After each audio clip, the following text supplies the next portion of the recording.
Zoos don't go on BBC C&WR. So time for our virtual dinner date then every evening on BBC C&WR, a virtual dinner date. And this evening I'm being wined and dined, and so are you, by the head coach for Do 3 Coaching, which is Dave Knight. Dave has spent many years as an athlete in the sport of triathlon, competing all over the world. And this evening he is going to cook up a virtual meal for us. I'm delighted to talk to you again, Dave. Hello. Hello, Lorna. How are you? Yeah, I'm really good, thank you. How are you, and how are you managing lockdown and being head coach of an organisation that really probably normally would require very much face-to-face interaction with your athletes?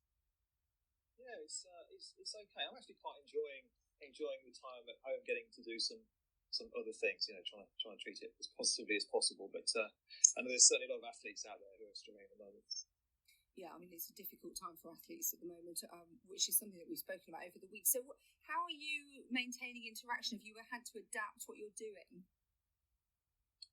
Yeah, well, I have a number of athletes who I coach on a one-to-one basis, and nothing's really changed with them because I speak to them on a regular basis over the phone and online and things like that. So that hasn't really changed too much. Clearly, they can't swim at the moment because all the pools are closed. But they're still going out and doing their run. They can keep it within the allocated time that we have. And bike sessions, doing a lot of indoor bike training at the moment. But more widely, I've got a couple of hundred athletes in kind of the wider squad who we're trying to keep them engaged really by having online meetings regular. We have 11sies, we're calling it, on 11 o'clock on a Thursday. We'll get everyone together on a Zoom meeting. And it's just a chance for a bit of a catch up and to ask some questions and that kind of thing. And then we're doing early morning bike sessions as well. So virtual bike sessions online. Oh, fantastic! So we're still keeping things ticking over. Yeah, I've been hearing a lot. And I know that we joined a couple of weeks ago here on Tuesday night. We joined the Godiva Wheelchair Racing Club as they were doing their online Tuesday session. They'll be doing that right now, where they're there and they hook up and they are able to sort of train together, and continuing with that kind of social aspect, but also just inspiring and helping each other. And are you managing to get out yourself, Dave? Yes, I'm actually probably managing to get more training done than I usually do, because I'm usually standing with them at the side of the track or at the side of the pool or something like that. It's actually quite nice for me to get out and do a little bit more than I would do. So personally, I'm quite happy being locked in and and getting the opportunity to do some work. Yeah, so just give us a bit of how did Do 3 come about? Because obviously you'd competed all over the world and as an age group, Great Britain age group, part of the age group team for triathlon.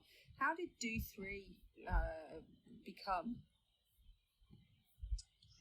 Yeah, well, I've kind of had a few lives in my past. I used to be in the Air Force, and I left the police to join the Air Force to join the police, and kind of developed an interest in health and fitness during those times, really. And I actually left the police to join to start a business which was a sports retail business, and we had a pool, kind of an endless pool in the building, and a coaching element to that part of the business. And the retail side of things didn't work out, but I realised that I was so interested in the coaching side. I was actually quite happy that it didn't work, and it allowed me to concentrate full time on the coaching. So I just wanted to create a group which was open and welcome and kind of friendly to athletes of all abilities, really, and to bring them in from all different clubs, whichever club they're affiliated to, they're invited to come along to our sessions. So yeah, and it just kind of started off with a handful of athletes at a pool session in Stratford upon Avon just over 4 years ago. Yeah. And it's kind of grown since now. We've got a few different pool venues around the area. Yeah, I mean, an amazing success you've had as well, with some incredibly talented athletes that you've turned out. Yeah, we've had a few. We've got to European world champion age group level in the squad. All sorts of distances, we get a fair amount of them, but we do attract athletes who are really driven and committed to training, and with that work comes the results. So they're well deserved. So let's start off with drink first, and then we'll have a little starter. So what are you serving us up for our kind of aperitif, our little drink, our welcome drink? Okay, right. So this is a bit of a hardcore drink to start with, I guess. Okay. And this it's it's a cocktail called the Blue Hawaii. Yeah, the Blue Hawaii. I don't know if you know, but the Ironman race was started in Hawaii, so it's a bit of a nod to the original Hawaii Ironman, which took place in 1977.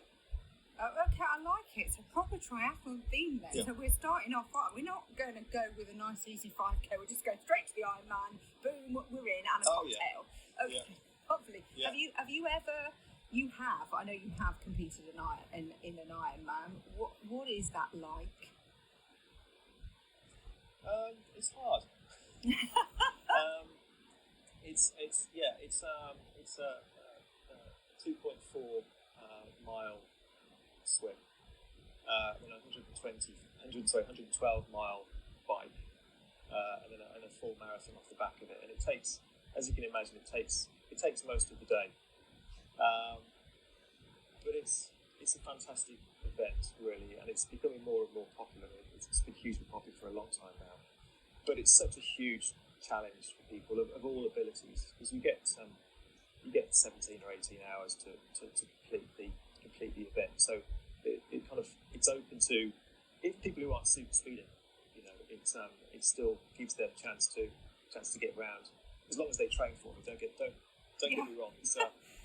It's not something you can't do without training. No, you must have trained for that. Yeah, definitely. But yeah, they're tough. With the right training, you can get through it. The marathon is always a bit of a place to suffer.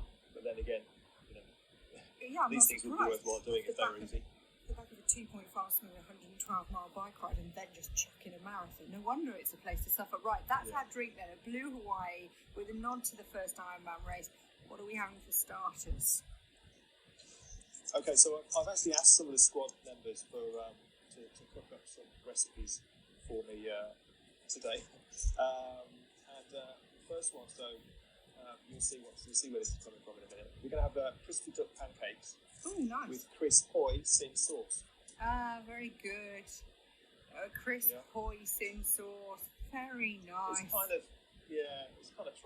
cycling related, but we do a lot of cycling, so that's where that's come from. That is very good. I like that a lot. Very clever. Well done. So we're going to have a really lovely Blue Hawaii cocktail, and then we're having crispy duck with crisp hoisin sauce. Very good. Right. Hold on there for me. When I'm taking a break, we're going to allow that cocktail to get right to our heads and enjoy the crispy duck. And we'll be back for mains and desserts. Our virtual dinner date this evening is Dave Knight, head coach at Do 3 Coaching. And we'll be back with him after Beyonce here on BBC CWR for a Tuesday night.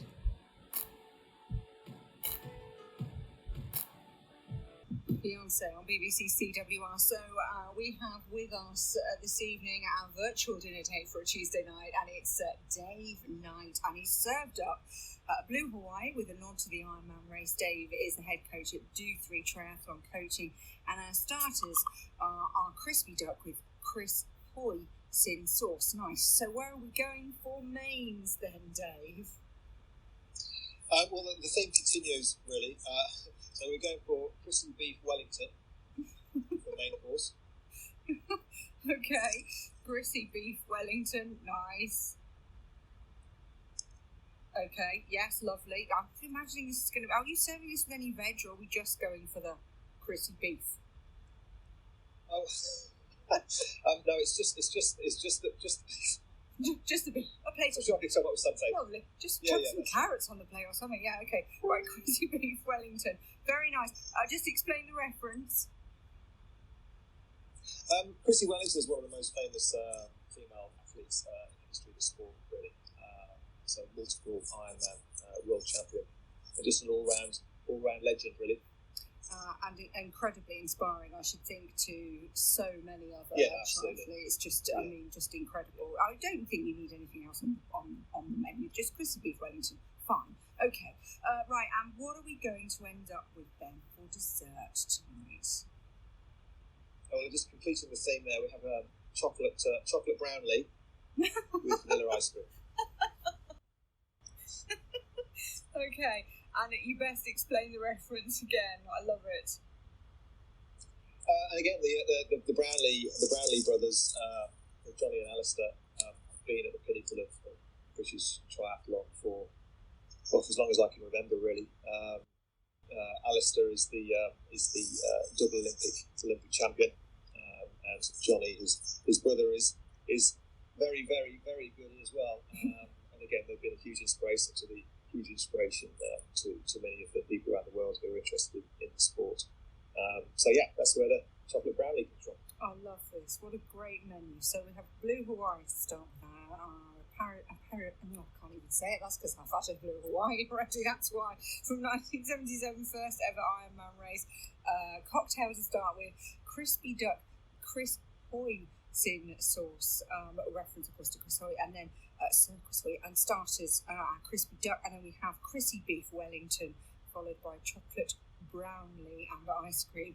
Very well themed, Dave Knight. I'm very impressed with you. This is very good. Excellent choices for dinner. So what next for you then in terms of the rest of the week? Have you got a lot lined up now with your athletes to continue with them through the week? Yeah, well, we're continuing with the daily online bike sessions, and yeah, I mean, I speak to them most days, and it's just trying to keep them motivated, really. One of the issues they've had is that their goals for the season have been taken away. So not only can they not train, but the things they were training towards have been lost, have been cancelled. And of course, we still don't know when we're going to be coming out the other side of it. So it's very difficult to stay motivated in that situation. So I spend a lot of time trying to keep people in one piece, and training hard and not to lose focus too much. And just try and look ahead, really.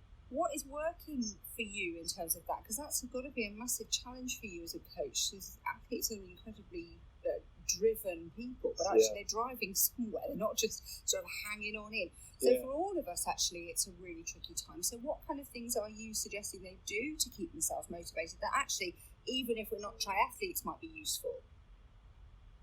Yeah, well, first of all, the main thing we've said to people is just try and keep some kind of formal routine in their lives. So if they've been used to training at a particular time of day, for example, swimming, we'd always swim first thing in the morning. That's when I've arranged the replacement bike sessions to take place, and similar kind of things throughout the day, really, just having that structure so they've got the kind of cornerstones of the day, they know what's going to be happening as the day progresses. And we haven't got races to work towards, but we can focus on things like performance goals instead, so it may well be that we can measure the speed and power of athletes on their bikes, or the speed when they're running and that kind of thing. So we can set goals based on trying to make them more powerful, which we can measure as the training progresses. So there are things that we can still get our teeth into as we go. And actually, those would be two useful things that would go for anybody. Actually, keeping routines really important, and then set yourself some goals. I mean, even if you're just if you're going out and your one piece of daily exercise is a walk, and it's not something that would normally be part of your routine, then maybe start off by doing 15 minutes and then work that up to half an hour, and just see if you set yourself some goals in order to challenge yourself. Those things are really important, especially during times like this, which are very strange. Oh, lovely. What a great menu. Been fabulous to talk to you again, Dave. Thanks so much for being our virtual dinner date of the evening. I love the menu. Well done to all the athletes that put that together. It's been excellent. My only regret is I can't actually eat it, but apart from that, perfect. Dave, thanks so much for being with us on BBC C&W. Look after yourselves, and our best wishes to all the athletes.